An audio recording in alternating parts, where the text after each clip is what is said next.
Matthew 26. I read from the Institute for Scripture Research, the ISR, because it takes a direct translation from Hebrew to English, Greek to English, and Aramaic to English. Yah is the Elohim of the heavens and the earth, the first and the last and the only, and he's an extremely jealous El. He's so jealous that he doesn't even want the names of idols or mighty ones to come to our lips. And Yah is short for Yahweh, Yahweh, Yod-He, Vav-He. It's like saying Dan, Daniel, Daniel with an E. What is different and does matters when people say that Phil, Bob, Sam, and Aaron are the same name, because no, they're not, and no one in their right mind would ever believe that. And only a fool would believe that a hammer can force its creator to do anything. And there was no letter J in the Hebrew, Greek, or Aramaic text because the letter J is only about 600 years old, while the son of Elohim, Yehoshua, died on a stake for the sins of all of humanity over 2,000 years ago.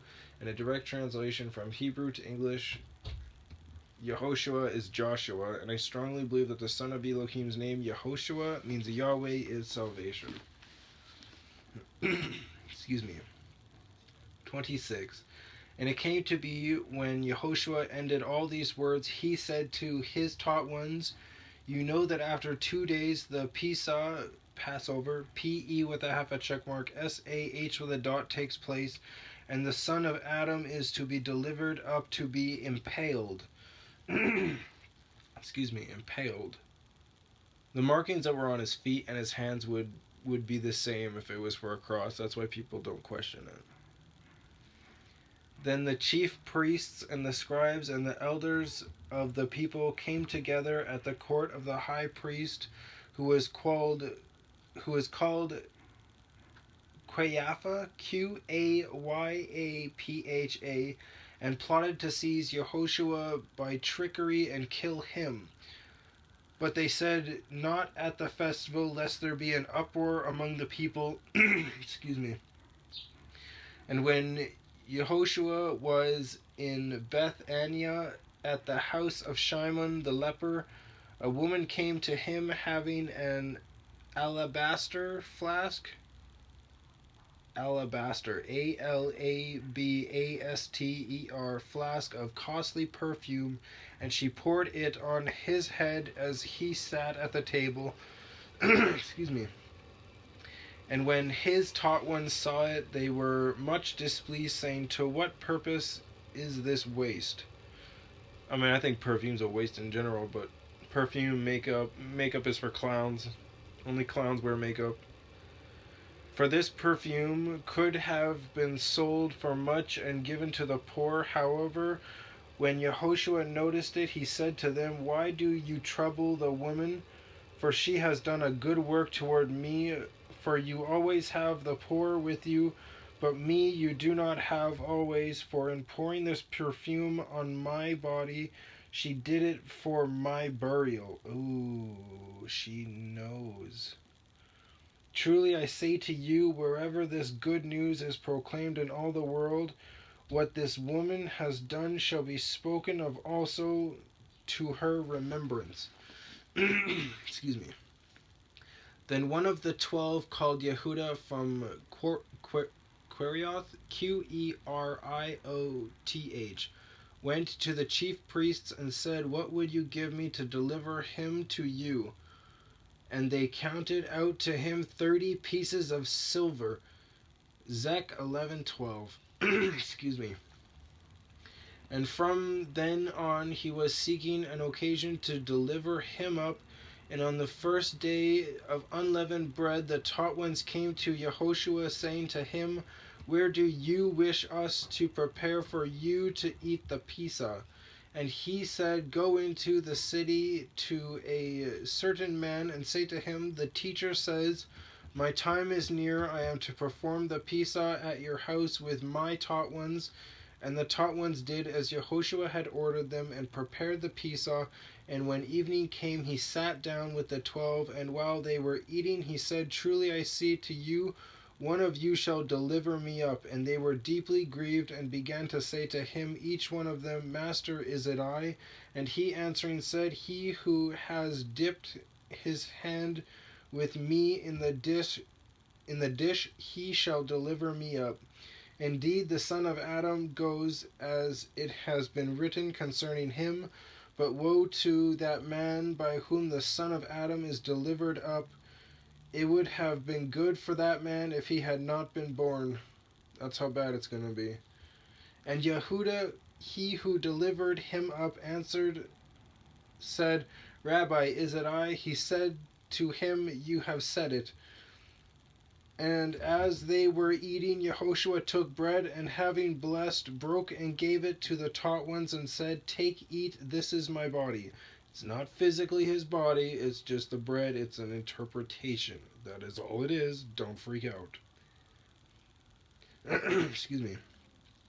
And taking the cup and giving thanks, he gave it to them, saying, Drink from it, all of you, for this is my blood, that of the renewed covenant, which is shed for many for the forgiveness of sins. It says renewed covenant, not new covenant, as in the other one is thrown away. It got renewed. And when he dies and gets resurrected, the only thing that changes is you no longer have to make a blood sacrifice, because he is that blood sacrifice. Again, that's not his actual blood. You're drinking wine and you're eating bread as a remembrance as to what he's about to do. That's all it is. But I say to you, I shall certainly not drink of this fruit of the vine from now on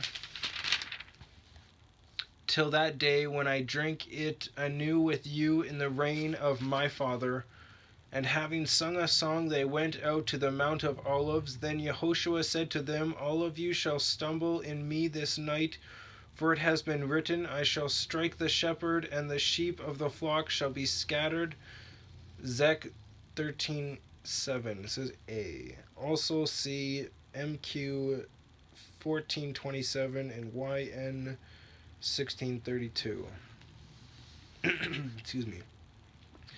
But after I have been raised, I shall go before you into Galilee. And Kepha answering said to him, Even if all stumble in you, I shall never stumble. And Yehoshua said to him, Truly I say to you that this night before the cock crows, you shall deny me 3 times. Kepha said to him, Even if I have to die with you, I shall not deny you. All the taught ones said the same too. Then Yehoshua came with them to a place called Gethsemane, Gethsemane, and said to the taught ones, Sit here while I go over there and pray. And he took with him Kepha and the 2 sons of Zabdi. And he began to be grieved and deeply distressed. Then he said to them, My being is exceedingly grieved, even to death. Stay here and watch with me. And going forward a little, he fell on his face and prayed, saying, O my Father, if it is possible, let this cup pass from me. Yet not as I desire, but as you desire. And he came to the taught ones and found them asleep, and said to Kepha, So were you not able to watch with me 1 hour? Watch and pray, lest you enter into trial. The spirit indeed is eager, but the flesh is weak. Amen. Again, he went away a second time and prayed, saying, O my Father, if it is impossible for this to pass unless I drink it, let your desire be done. And he came and found them asleep again, for their eyes were heavy. And he left them, went away again, and prayed the 3rd time, saying the same words. Then he came to his taught ones and said to them, Still sleeping and taking rest, see, the hour has come near, and the Son of Adam is delivered up into the hands of sinners. Rise, let us go. See, he who delivers me up has come near.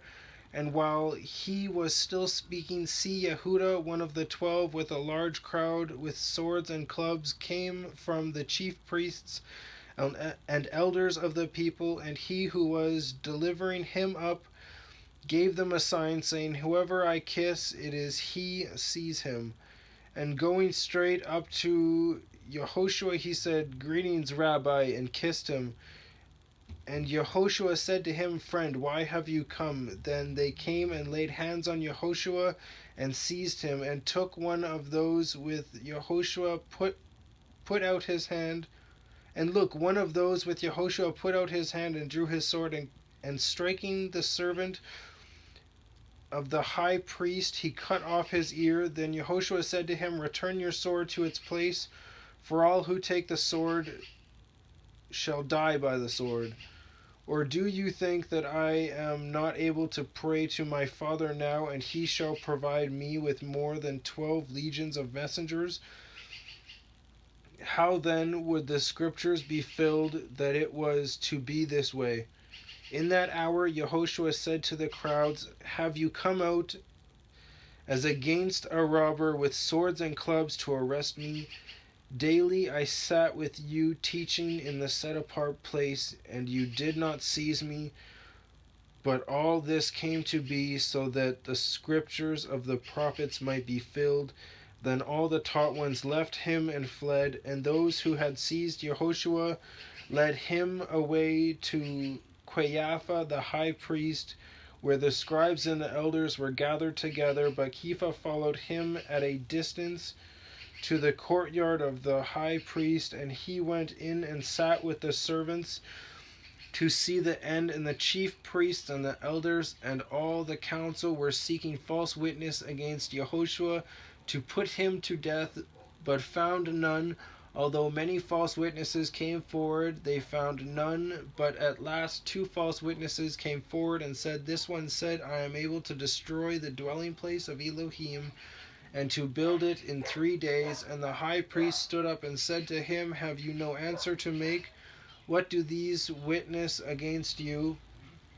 But Yehoshua remained silent. So the high priest said to him, "I put you to oath by the living Elohim that you say to us, if you are the Messiah, the son of Elohim." Yehoshua said to him, "You have said it. Besides, I say to you, from now on you shall see the Son of Adam sitting at the right hand of the power." 1:10:1, and commanding on the clouds of the heavens. Dan 7:13. Then the high priest tore his garments, saying, "He has blasphemed. Why do we need any more witnesses? See now, you have heard his blasphemy. What do you think?" And they answering said, "He is liable to death." Then they spat in his face and beat him, and others slapped him, saying, "Prophesy to us, Messiah, who is the one who struck you?" And Kepha sat outside in the courtyard, and a servant girl came to him, saying, "And you were with Yehoshua of Galilee?"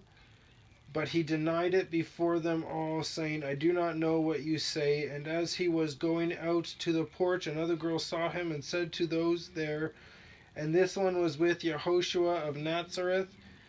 But again he denied him with an oath, "I do not know the man." And after a while those who stood by came to him and said to Kepha, "Truly you are one of them too, for even your speech gives you away." Then he began to curse and to swear, saying, "I do not know the man." And immediately a cock crowed. And Kepha remembered the word of Yehoshua, who had said to him, "Before a cock crows you shall deny me 3 times." And going out he wept bitterly. Wow.